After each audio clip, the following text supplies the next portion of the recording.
이사야 대예언자입니다. 특별히 남유다 타락하고 벌써 북이스라엘은 멸망하였어요, 아수르에. 하지만 이 남유다 또한 하나님을 저버리고 자기 멋대로 자기 뜻대로 살아가는 그 남유다의 이스라엘 백성들에게 예언하는 하나님의 말씀을 대언하는 이스라엘 백성들에게 전하는 이사야의 말씀입니다. 지난번에는 너희들이 갖고 있는 그 죄 와라, 와서 좀 하나님과 함께 하나님이 변론하자 한다. 그 모든 너희들이 부끄러워 숨지 말고 당당하게 나오면 아무리 너희 죄가 주홍갈지라도 붉을지라도 내가 다 눈과 같이 이 양털같이 희게 되리라고 하나님께서 우리에게 말씀하시고 그런 권세를 주시고 그런 은혜를 주신 그 하나님께 무조건 나오라고 주님께서는 초청하였습니다. 그 초대에 우리는 응하였고 또 그 초대에 우리는 확신하고 삶을 살아가는 그리스도인이에요. 오늘 두 번째 시간에 오라 우리가 여호와의 산에 올라가자는 것이에요. 이 마지막 때에 이 말일에 이 마지막에 여호와의 전에 산에 오르자고 또한 이 이사야는 우리에게 말씀하고 있습니다. 여러분, 기독교는요 신앙의 가장 중요한 특징 중에 하나가 종말론적 신앙입니다. 종말론적 신앙이 뭐 몇 년 몇 월 며칠 날 뭐 예수님 오신다 멸망한다, 그게 종말론적 신앙이 아니에요. 그거는 사람들이 만든 종말론입니다. 기독교에서 말한 종말론은요, 항상 우리는 이 마지막을 마지막처럼 이 하루를 언제 우리가 도적같이 오실 예수님을 언제 어떻게 올지 모르거든요. 늘 그런 마음, 그런 믿음으로 살아가는 것이 이 종말론적 신앙이에요. 그리고 특별히 이사야를 통해서 오늘 주신 말씀은요, 하나님께서 우리에게 주신 마지막 때에 하나님께 예배하고 이 마지막 때에 우리가 어떤 삶을 살아가야 할지 말씀을 드리는 귀한 말씀입니다. 기독교는 처음이 있으면 끝이 있어요. 그런데 다른 힌두교나 불교는요 순환론적 신앙입니다. 늘 순회한다, 순회. 나중에 또 생에 태어나면 뭘로 태어날지 모른다고 그래요. 사실 그게 힌두교입니다. 힌두교 사실 불교의 스카모니는 달라요. 근데 이게 짬뽕이 된 겁니다. 사실 불교도 보면 모든 게 힌두교에서 나온 게 참 많아요. 어쨌든 그들은 이렇게 순환론적인 신앙을 가지고 있습니다. 하지만 우리 기독교는요 처음과 마지막이 분명히 존재한다고 성경 우리에게 말씀하고 진리를 선포하고 있어요. 요한계시록 22장 13절에 보면 우리 함께 합독할까요? 시작. 나는 알파와 오메가요 처음과 마지막이요 시작과 마침이라. 아멘. 처음과 끝. 나는 누구의 하나님이죠. 나는 누굽니까? 예수님이에요. 그 처음과 끝이 항상 시작이 있으면 끝이 있는 것이 바로 하나님의 계시된 말씀이에요. 그래서 성경의 창세기 1장 1절 말씀이 뭐예요? 태초에, 처음에, 가장 태초에, 이 세상이 시작하는 태초에 하나님이 이 천지 만물을 창조하셨다라고 분명히 말씀합니다. 그리고 예수님께서는 이 마지막에 재림할 때, 마지막 날에, 이 땅의 마지막 재앙의 마지막 심판의 날에 마가복음 13장 26절에 분명히 말씀합니다. 그때 인자가 구름을 타고 큰 권능과 영광으로 오는 것을 사람들이 다 보리라. 이게 마지막에 마르나타. 그런데 그 시기는 아무도 모릅니다. 그 시기를 말하는 건 다 가짜예요. 아무리 그 목사가 그 선자나 그 모든 사람들이 죽은 자를 살릴지라도 그 시기를 말하는 건 다 가짜입니다. 그게 미혹될 것도 없어요, 여러분. 그보다 더 엄청난 마지막 때에는 미혹과 거짓 교사들이 많이 있습니다. 그냥 성경대로만 믿으면 돼, 성경대로만. 능력 있는 사람이 그 사람이 예언자가 아니에요. 하나님이 절대자예요, 절대자. 하나님 절대자예요. 그래서 하나님은요 처음과 끝입니다. 그 재림의 때도 예수님 분명히 말씀하셨어요. 알파와 오메가 되신 우리 하나님, 우리의 구원자 되신 예수 그리스도께서 말씀하신 오늘 이사야를 통해 쓰시는 그 이스라엘 백성들에게 오늘 저와 여러분 이 은총교회 주는 이 구원의 메시지, 그럼 우리가 이 마지막 때에 이 종말론적인 삶은 어떤 삶을 살아야 됩니까? 언제 종말 올지는 아무도 모르잖아요, 여러분. 그렇죠? 그러면 우리가 이 종말론적인 신앙 가운데 우리의 삶의 태도는 어떤 삶을 살아야 될까? 오늘 이사야는 말씀합니다. 그게 첫째가 뭔가 하면요 하나님께 예배드리는 삶이에요. 하나님께 예배드리는 사람. 예배는요 하나님이 가장 기뻐합니다. 가인과 아벨을 보세요. 가인과 아벨을 하나님께 그들이 예배를 드리고 제사를 드렸잖아요. 그런데 하나님은 가인의 제사를 받지 않고 아벨의 제사를 받습니다. 아벨이 그 정성과 믿음으로 드린 그 제사를 받으시고 하나님 복 주시고요, 그 가인은 하나님께 책망받고 곧 그 제사 때문에 그 아벨을 돌로 쳐 죽이잖아요. 인류는요 그 죄 가운데 삶을 살아가지만 예배 가운데 하나님은요 그 가인과 아벨을 얘기하고요, 또한 아브라함도 얘기합니다. 또한 이삭도 얘기합니다. 야곱도 얘기합니다. 야곱도 베델, 이건 베델이 뭡니까? 하나님의 집이에요. 그곳에서 하나님의 제단을 쌓은 곳이 베델입니다. 그만큼 예배는요 하나님께 우리에게 드려야 할 중요한 삶 중에 하나입니다. 모세와 아론이요 바로 앞에 가서, 오늘 우리가 주일 낮에도 말씀을 들었지만요, 그 모세가 이스라엘 백성들을 출애굽을 합니다.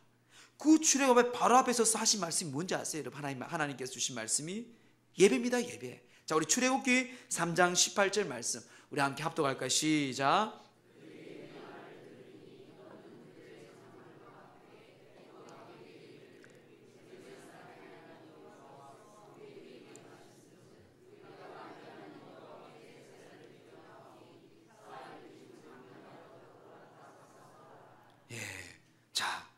이브리 사람들을 이끌어가는 이유가 뭔가 하면 우리가 여호와 하나님께 제사를 드리려 한다, 하나님께 예배 드리려 한다는 것이. 또한 출애굽기 5장 1절 말씀에도 모세와 아론이 바로에 가서 이르되 이스라엘의 하나님 여호와께서 이렇게 말씀하시기를 내 백성을 보내라. 그러면 그들이 광야에서 내 앞에 절기를 지킬 것이라. 절기라는 것은 제사입니다. 예배입니다. 하나님이 그들을 출애굽을 하고요, 그들을 광복하게 하고요, 그들을 구원하신 이유가 뭔가 하면 다른 이유가 없어요. 잘 먹고 잘 살아라, 성공해라, 큰 왕국을 만들어라, 이게 아니었어요. 그건 세상 사람들의 관점입니다. 예배. 왜? 그 예배의 모든 문제에 해답이 있습니다. 예배 드리는 가운데 하나님께서 치유가 나타납니다. 예배하는 가운데 하나님의 음성을 듣습니다. 예배하는 하나님께 위로를 받습니다. 예배하는 가운데 하나님의 귀한 음성을 듣고 모든 문제에 대한 답을 얻고 하는 것이 하나님께서 우리에게 주신 선물 중에 선물이 바로 예배예요. 우리가 이 종말론적인 인생을 삶을 살아가면서 여러분 기억할게, 하나님께 예배드리는 삶, 이게 우리 삶의 종말론적인 삶의 태도입니다. 이 예배는요 죽어서도 예배를 드리는 거예요. 죽어서도 우리는 천국 가서도, 천국 가면 우리끼리 먹고 잘 사는 게 아닙니다. 천국 가서 여러분 우리가 할 것은요 예배. 자, 그 볼까요? 요한계시록 7장 9절 10절 말씀입니다. 우리 함께 합독합니다. 시작.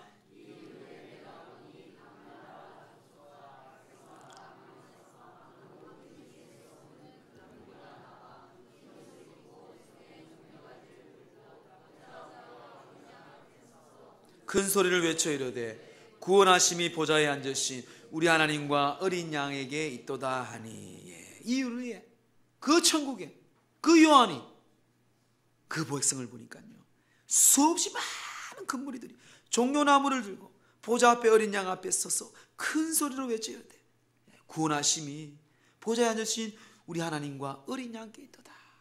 예배. 그분을 송축하고 그분을 높이고. 오늘 본문도요 하나님께 산에 모여 모든 민족이 함께 하나님을 예배하는 장면을 소개하고 있습니다. 자, 우리 2절 말씀 보세요. 본문의 2절 말씀 시작.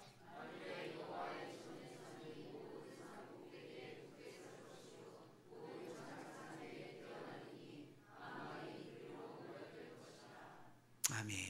자, 말이래. 이 마지막 대말이래. 여호와의 전의 산이 모든 산 꼭대기에 굳게 그 모든 작은 산 위에 만방이 그리로 모일 것이라. 자, 그 마음이니까 3절 보세요. 3절 시작. 우리가 여호와의 산에 오르며 야곱의 하나님의 전에 이르자. 네,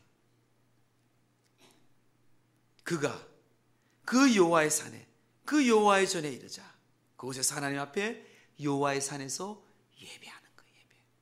예배. 이 여호와의 산은요 일찍이 하나님께서는 창세기에 아브라함에게 말씀하였어요. 창세기 22장 14절에 보면 아브라함이 그 땅 이름을 여호와 이레라 하였으므로 오늘날까지 사람들이 이르기를 여호와의 산에서 준비되리라 하더라. 여호와 이레, 미리 준비된 여호와의 산, 그곳에 가서 하나님께 준비하며 그 전에 이르러서 하나님께 예배드린다. 결국 예배드리는 거예요. 오늘 이사야는요 그렇게 하나님 여호와의 산에서 그 성전에 세워지면서 그 성전의 산 여호와의 산을 부르는 이유가 뭔가? 하나님께 예배하는 거예요. 예배하는 자의 뜻입니다. 청교도의 글라스는 이런 것 다음과 같이 우리에게 고백하고 있습니다. 공적인 예배에서 죽은 자들이 하나님의 말씀을 듣고 그 말씀을 듣는 자마다 살아난다. 성자께서는 그곳에 병든 영혼들을 말씀으로 고치신다. 그 예배에서 성자께서는 사단을 쫓아내신다. 물론 하나님께서 공적인 예배에서만 일을 행하신 것이 아니다. 그렇지만 공적인 예배는 주님께서 이러한 일을 행하시는 유일한 정상적인 수단이다. 예배 가운데요, 예배를 소홀히 생각하지 마세요. 여러분 1년만, 아니 6개월만 하면 여러분 예배를 한번 제대로 드려보세요. 예배 가운데 하나님께서 여러분들을 치유하시고요, 예배하는 가운데 여러분들의 모든 문제 가운데 해답과 풀어줄 줄 믿습니다. 저는 군대에서 예배 가운데 예수를 만났다고 여러분들 신앙 고백 간증한 적이 있잖아요. 한 6개월 가까이 했던 것 같아요. 이제 3개월은 열심히 했습니다. 금식하면서 예수님 만나려고. 제가 그랬잖아요. 만났을까 안 만났을까? 안 만났어요. 야, 3개월 동안 그렇게 새벽 예배도 거의 안 빠지고 뭐 금식하면서 3개월 전에 그냥 인간의 포기가 되더라고요. 아이고, 뭐 3개월 동안 그렇게 열심히 했는데 새벽 예배, 수요 예배, 금요일 날, 주일 날. 그래도 군대는 국방부 시계는 거꾸로 세워놓어도 돌아간다잖아요. 그러니까 이제 간 거예요. 그래도. 근데 한 5개월, 6개월 가까이 됐던 것 같아요. 잊어버렸어요. 이제는 아유 뭐 군에 있으면 뭐해. 그래도 하나님께 예배를 드렸습니다. 새벽도 드렸어요. 근데 그러나 어느 날 새벽에 하나님의 영이 임하는데요, 이거는 뭐 여러분 다 마찬가지예요. 경험하신 분들 아실 거예요. 우리 이 언어로 표현할 수가 없습니다. 그게 이해가 돼요. 문자로 하나님을 표현할 수 있는 게 이 정도예요. 이 정도. 이거는 내가 보기에는 한 20%, 30%도 안 돼요. 1%도 안 될 수도 있을 거예요. 하나님 보시기에는. 천국을 본 그분들이 이 요한이 계시록 하나님 나라에 본 이게 그냥 이 옥복성 황금길 이게 우리의 이 언어로 표현할 수 있는 전부이기 때문에 이렇게밖에 표현 못하는 거예요, 여러분. 엄청납니다, 엄청나요. 말로 표현이 안 된다도 우리의 언어로는 여러분. 그게 천국이에요, 여러분. 이 세상과 비교한다? 아직 그런 꿈을 가지고 있어요. 아니에요. 그래서 우리는 이 천국의 소망이 있기 때문에 이 땅의 그런 욕심과 욕망 가운데 살지 않을 수 이유가 그게 있는 것이에요. 여러분, 예배가 그렇습니다. 분명히 하나님의 예배를 통하여서 이 연성교를 통해 주신 예배의 모든 시간마다 어떤 예배이든 여러분 하나님 기도하세요. 하나님은 이 공적인 예배를 통해서 예수께서 그 생명이신 예수 그리스도의 이름으로 우리를 치유하시고요, 그 예수의 십자가의 보혈로 그 모든 악한 사단의 거세가 떠나가고요, 그리고 그 예배를 통해서 우리에게 놀라운 하나님의 위로와 기도응답이 역사가 나타날 줄 믿습니다. 저는 믿어요. 한번 해보세요, 여러분. 그래서 이 종말에 여러분 모든 시간을 제쳐놓더라도 예배를 가장 먼저 하나님과 약속한 예배 시간을 먼저 스케줄에 늘 세워야 돼요. 앞으로 그런 청년들, 앞으로 그런 성도님들 분명히 제가 하나님의 약속의 말씀을 걸고 제가 분명히 약속합니다. 그들의 삶은 형통할 줄 믿습니다. 형통할 수밖에 없어요. 하나님이 책임지시는데요. 이 종말에 오늘 이사야에 말씀하신 예언처럼 우리는 예배를 하나님께 드리는 삶을 사는 그런 여러분들 되기를 주의 이름으로 축원합니다. 둘째는요, 이 종말의 태도는 주의 말씀을 가르쳐 행하는 삶이라고 이사야는 선포하고 있습니다. 여호와의 산에 올랐을 때 일어난 종말론적인 비전 또한 하나는 3절 말씀, 우리 함께 합독할까요? 다시 한번 3절 시작.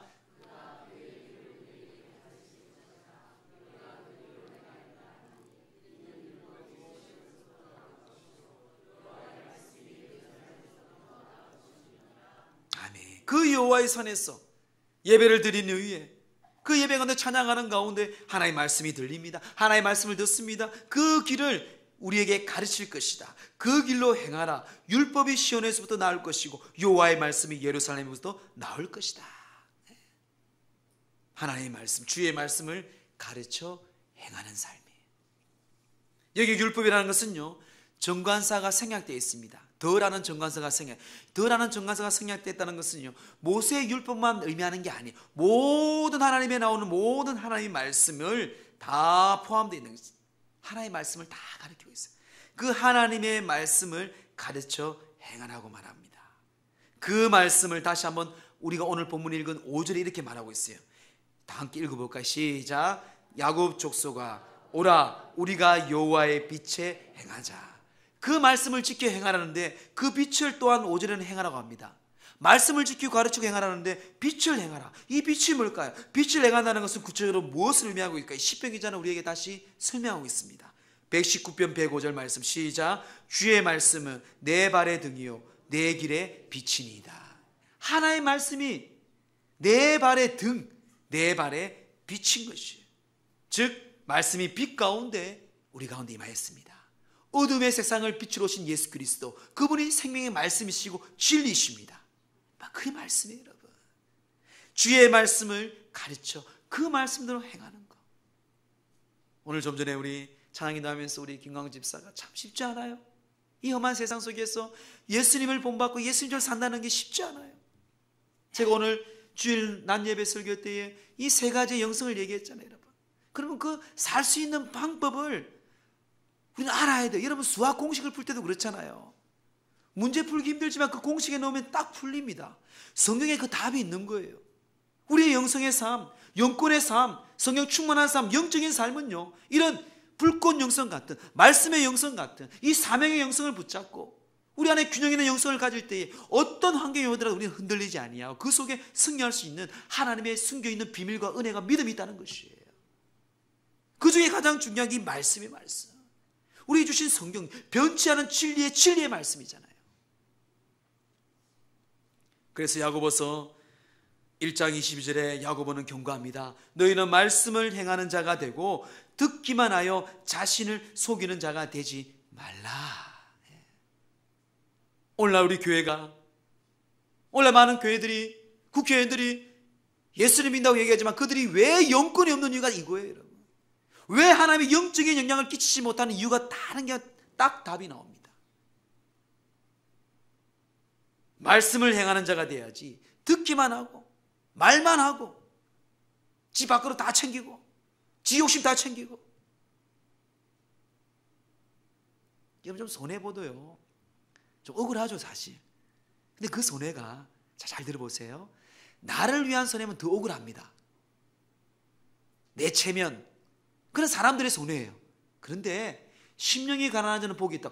예수님 때문에, 하나님 때문에 그런 억울함, 그런 손해, 그런 여러분 천국과 천국에 있는 그거와 비교할 수 없는 거예요. 저는 억울할 때마다, 때로는 그런 말할 수 없고 침묵할 때마다 그런 하나님의 놀라운 보화를 생각합니다. 그래 머리들은 좀 빠질 수 있겠죠. 소화는 좀 안 될 수도 있을 거예요. 나 때문에 아니야. 나 때문에, 이 교회를 위해서, 예수님을 위해서 내가 그거 좀 손해 못 봐요, 여러분. 하늘에 다 쌓아놓는데 보이죠. 그 위로가 있는 거예요, 위로가. 이런 말씀을 행하는 자가 돼야 돼요.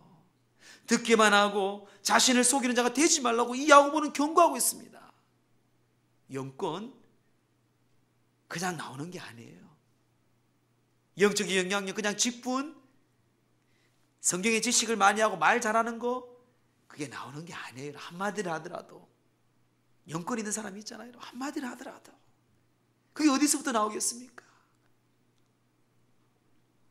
이 야고보서의 1장 22절 말씀을 유진 피터슨 목사님이요 메시지 성경을 이렇게 말하고 있습니다. 우리 함께 합독할까요? 시작. 우리의 정언사이신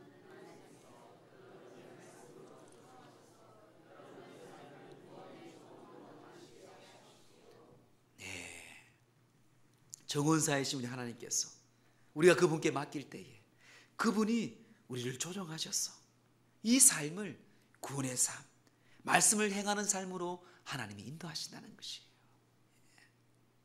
그러므로 여러분, 종말론적인 삶, 비전의 말씀, 이 말씀을 가르쳐 붙잡고 행하는 그런 적극적인 그런 믿음의 사람들 되기를 주의 이름으로 축원합니다. 마지막 셋째는 하나님의 나라의 평화를 구현하는 삶입니다. 자, 우리 4절 말씀 함께 합독합니다. 시작.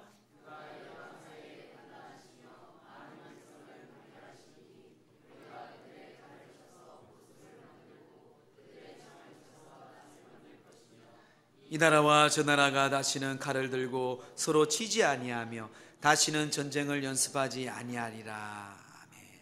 너희들은 서로 칼을 만들고 너희들은 서로 이렇게 싸우고 이러겠지 모르겠지만, 나라는, 하나님은 그 가운데 전쟁이 연습하지도 아니한다는 것이, 서로 치지 않아. 이거는 평화입니다. 평화의 평화. 하나님 나라의 평화를 구현하는 삶이에요. 이게 우리가 이총말론적으로 삶을 살아가는 우리들의 삶의 태도입니다. 우리 하나님은 평강의 하나님이십니다. 그래서 빌립보서 4장 9절에 평강의 하나님이 너희와 함께 계시리라고 말씀하고 있어요. 또한 이사야 9장 6절에도 예수님을 평강의 왕이라고 우리에게 예언하고 있습니다.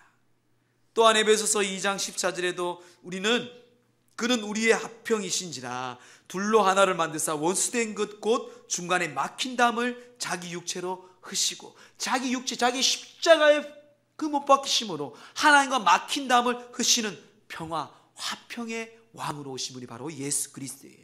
그래서 우리는 예수 그리스도의 이름으로, 주님 주신 말씀으로 그 평화와 화평을 구현하는 삶을 살아갑니다. 그게 바로 세상의 빛과 소금의 삶을 살아가는 우리들의 본분이에요. 내 힘으로 되는 게 아닙니다.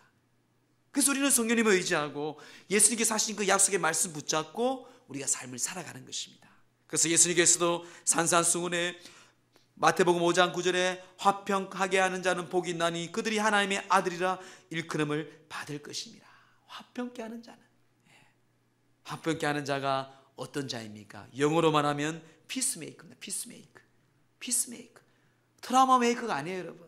늘 그 사람의 얼굴만 보면 짜증나는 얼굴이 아니고요, 그 사람만 보면, 그 사람의 음성만 들으면 평화를 지내주고, 그 분위기가 쌓였던 분위기가 담이 무너지는 저희 우리 은성교회, 그런 은성의 공동체가 되기를 주의 이름으로 축원합니다. 우리 새 가족들이요, 늘 가끔 그런 이야기 들려요. 오늘 전도적인 교회들이 다 갖고 있는 문제죠. 근데 요즘 많이 좋아지고 있어요. 항상 주일은요, 주일 오전 예배는요, 모르는 사람들하고 밥을 먹어야 돼요. 어르신들은 뭐 그렇지만 모르는 사람을 찾아가서 여러분들이 새 가족을 한번 생각해 보세요. 하나님의 은혜로 참 우리 교회 새 가족들을 많이 보내줍니다. 우리가 하나님 주신 책임이 있어요. 책임이. 목사는 목사에 대한 책임이 있고요, 장로와 권사와 성도들은 그에 대한 책임이 있는 거예요. 교제가 중요해요. 교제가. 자기네끼리 먹고 그럼 그 사람들은 뭐 생각하겠어요? 앞으로는 우리 연성교회 빨리 이게 더 성장해야 돼요. 여러분. 주일 오전만큼은. 나 딴 때는 뭘 안 해요. 딴 때는 우리끼리 뭐 좋아요. 수요 예배들. 모르는 사람 가서 안녕하십니까? 환영합니다. 한번 입장을 바꿔서 얼마나 감사하겠어요. 여러분, 건강한 교회 혼자 만들어가는 게 아니에요. 두 사람이 만들어가는 게 아니에요. 목사만 하는 게 아니에요. 여러분, 초대교회를 보세요. 기독교 교회를 보세요. 여러분, 하나님 원하는 교회를 보세요. 화평케 하는 자, 평화를 구현하는 삶, 그것은 1%의 변화에서 시작되는 거예요.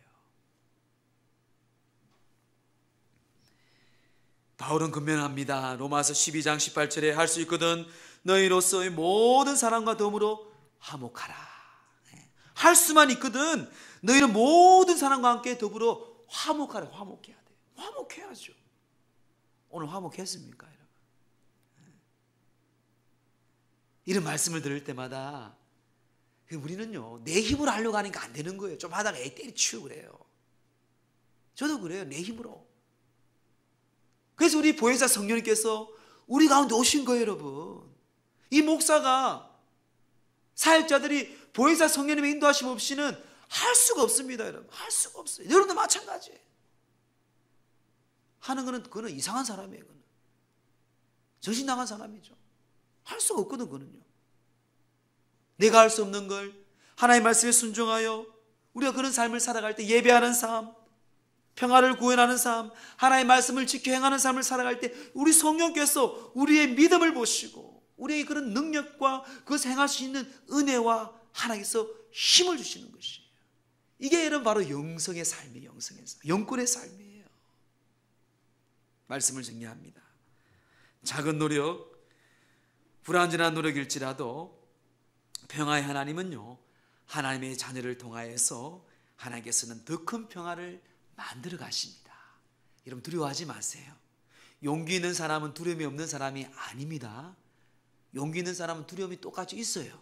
그런데 그 용기를 내서 그 일을 시행하는, 그 일을 시행한 이후에 오는 놀라운 기쁨이 있기 때문에 그래요. 우리는요, 용기 있는 사람입니다. 두려워요. 할 때마다 두렵습니다. 세상은 두려울 거예요. 그런데 나와 함께 하시는, 두려워하지 말라, 내가 너와 함께함이라, 놀라지 말라, 나는 내 하나님이 되면 내가 너를 굳세게 하리라, 참으로 너를 도와줘, 참으로 나의 의로운, 하나님의 의로운 오른손 너를 붙들리라. 예수님도 내가 세상 끝날까지 너희와 항상 함께 있으리라 말씀하잖아요. 우리 성령님도 마찬가지. 뭐가 두려워요? 두렵죠. 그래도 맞습니다. 근데 두렵지만 하나님 나와 함께 하시니까 그 두려움 가운데 용기를 내어서 우리는 하는 거예요. 그 무대를, 그 모든 두려운 일들을 끝냈을 때 주는 기쁨과 한의와 그런 놀라운 은혜는요, 하나님 앞에서는 표현할 수도 없고 세상에서는 얼마나 기쁨이 있는지 모릅니다. 용기를 내야 돼요. 세상에는 그 용기가 물질이 될 수 있습니다. 친구가 동료자가 될 수 있지만 우리에게 주는 용기는요, 두렵지만 하나님이 나와 함께 하시는, 이 믿음 없이 목회 못합니다. 이 믿음 없이 우리 그리스도인으로서 제자로 삶을 살 수 없습니다. 이 믿음 없이, 이런 하나님의 놀라우신 믿음과 우리 함께 하시는 그 믿음과 은혜와 약속 없이 이 땅에 삶을 살 수가 없어요. 민족도 마찬가지입니다. 이 나라 민족을 위해서 기도할 때, 한국교회를 위해 기도할 때, 여러분의 인생의 삶에 위해 기도할 때에 오늘 주신 말씀처럼 예배에 성공하고 하나님의 말씀에 가르침에 행하는 삶, 그리고 이 하나님 나라의 평화를 구현하는 그런 믿음의 삶을 사는 믿음의 귀한 백성들 되기를 주의 이름으로 축원합니다.